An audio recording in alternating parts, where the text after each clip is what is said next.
How's this, y'all? I'm out here in the woods, sun shining with no sunglasses. I mean, I'm a sunglass person. I got these instead. Now, why would that be? Hang around. We'll talk some old school stuff. I'm Dale Verts. I'll be right back.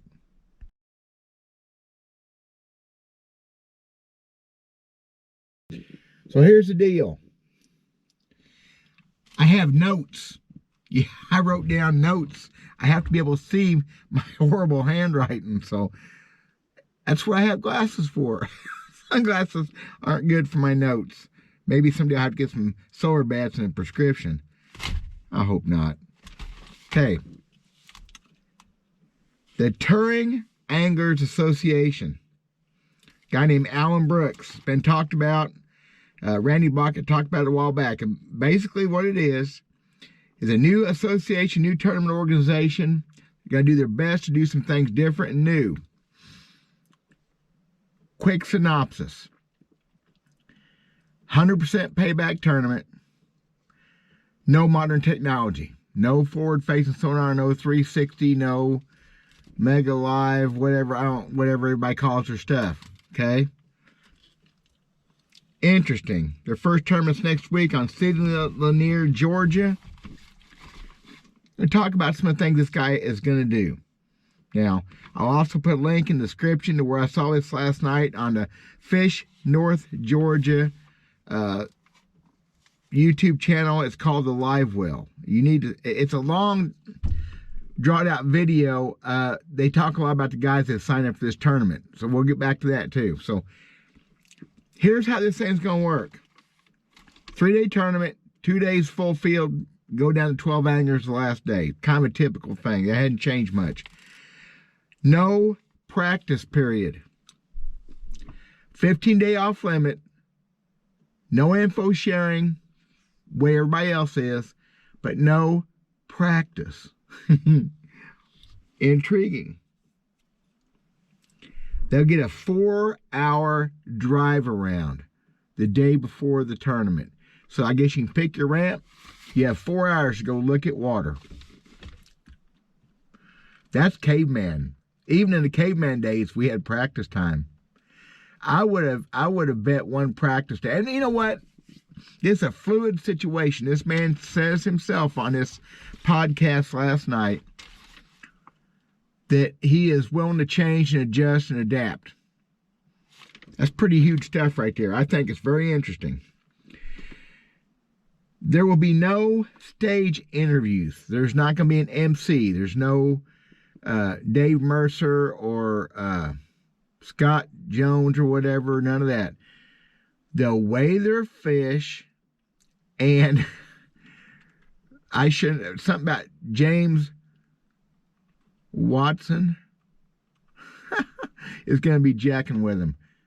It'll be a very quick deal. Interesting. Again, process, room to change. Of course, MLS did the same thing, didn't they? Huh. 100% payback. There's no outside sponsors in this tournament. This guy's paying for this. This Alan Brooks is paying for this out of his own pocket. Apparently, he's a self-made man. He's a bass fisherman. He talked about fishing the BSS Opens. He knows all the hot rods.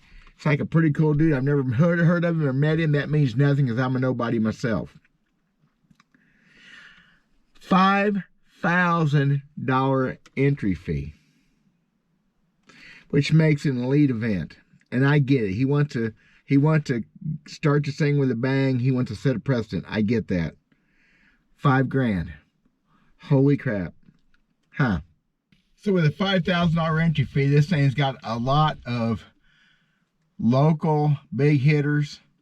Also has a bunch of turn pros. BSS, MLF, National Pro Fishing League. Got a bunch of good hitters. John Cox, James Watson, the Johnson boys from Canada, Jeff Gustafson. I mean, he's got some names even I've heard. Could be a good deal. I'm looking forward to seeing how this shakes out. Another way of looking at this, though, because of me and my not liking the modern technology, is this. So you can have a bunch of young hammers, sounds like, a bunch of kids and guides and locals from the lake with no practice. So many times over the years that home lake advantage has proven to not be true. I always figure sometimes there's too much practice, too many patterns, too many things to run with for a local guy. The no practice is going to be a big equalizer. Or not. It's going to take it back to the advantage of local guys, possibly. Bring out the best in the touring guys and the older guys, possibly. Be very interesting to see. The other interesting thing that's going to happen is the debate of can these new guys, young guys, and the old guys that depend on the technology, can they keep up? Because the argument is they're a good fisherman catching no matter what. Yes, that should be true. How good a fisherman are you? How good are these guys with the technology? The most interesting thing is going to be if this becomes a circuit, which the plan is to go other lakes, and these guys that say do well at Lanier, the Lanier Hammers, they go to, Okeechobee or wherever. How will they do? Like Rick Clunn did and Jimmy Houston and all them other guys over the years, how will they do from lake to lake to lake? Some guys are just better on new waters and different waters. Winning a tournament on your home lake is not necessarily a great thing for a career. I've known guys on Lake Ozarks that are tough, never made it anywhere else. A couple big notable exceptions to that, but still, that'll be the interesting thing. And from my standpoint, I'm a betting, hoping, that's not right. Yeah, hoping that the old timers, that the non-technology guys come forth.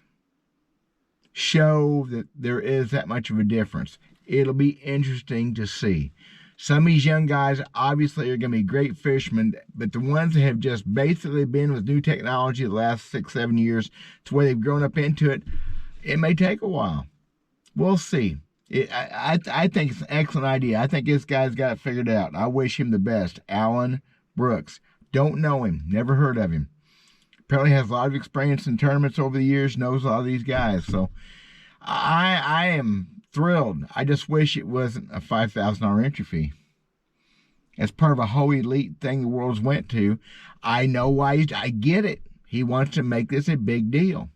And to get media coverage and to get sponsorship, it has to be a big deal. I would love to see this brought into a red man style format, the pre-FLW days, where when I first started fishing, it was $75 in the 80s. I think it was a $150 entry fee when I quit in the mid-90s. One-day tournaments, now they had practice. One day of practice is awesome. One day would just wipe some guys out just having a day. It'd be interesting to see if a working man's tournament circuit done like this for a guy like me who's not going to use the new technology and doesn't feel comfortable competing against guys with it because you can't beat them day in and day out. It ain't going to happen. Once in a while you'll shine through. So this thing comes up next week. I'm going to be looking for it. Again, I'll put a link in the description to this North Georgia fishing deal. And let me know what y'all are thinking. This is nothing negative, nothing against sonar, modern, whatever. Radar love. This is about a guy trying to do something new. And I've already seen the trolls. Apparently somebody started spreading rumors this thing wasn't going to happen. Yeah, nobody can just let things happen good. There's always got to be somebody throws a wrench in it. This guy seems to be a real honest guy. Really seems to be trying. Of course, if you remember, golly, in the 80s, there was a guy come out with $1 million circuit. World Fishing League, World Pro Bass, World Pro, what was it called? Edward Cowan, you remember it. And this guy come out of nowhere and big old hoop on. A lot of guys showed up. I think it was Florida's where the first tournament, the only tournament they ever had was, and the checks bounced like rubber balls. He was a crook. This guy, people know him, and with social media and all this, it'd probably be harder to get away with. The guy doesn't need the money, apparently. That was a different deal, but it can happen, and it did happen. So we'll see. The negativeness needs to not, this guy needs all he's got going for him. He's trying to do this, no paid help, no weigh-in, No big, fancy setup. No sponsorship, outside sponsorship on his first tournament. No, nothing. It's all his buck, his doing. Let's wish him the best. Let me know what y'all are thinking. We'll be watching this. Can the no technology guys come out on top after a series of these tournaments? Because the sticks don't count. It takes a while for the cream to come to the top. We'll see. God bless you guys. Let me know. Thanks for watching.